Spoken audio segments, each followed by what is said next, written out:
the treats, so I won't be long. But I do want to thank a few people here. And Jay Dubs, where are you at? She put on all this spread here today. I want to thank her for doing that. I also want to thank God for the call to serve.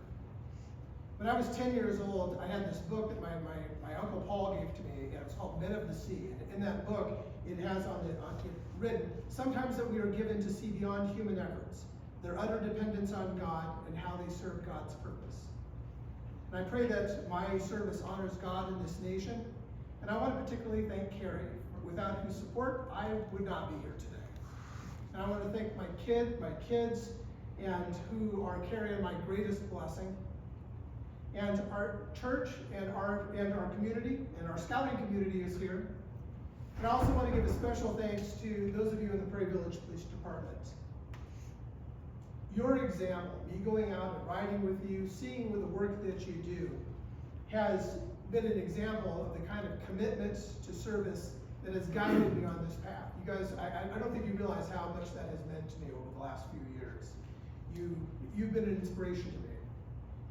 And today marks exactly 1 year that Officer Jonah Oswald gave his life in the line of duty. And his sacrifice is borne by his family and his friends and everybody who loved him today. And all officers in this room know that.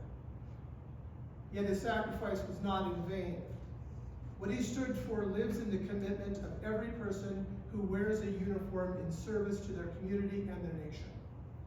And I hope that my service honors his legacy and the legacy of all those who have served and serve in uniform.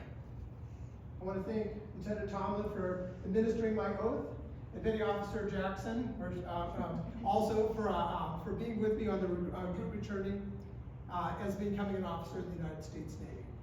So may God bless our nation in peace. Amen. Amen. And now, please enjoy the treats.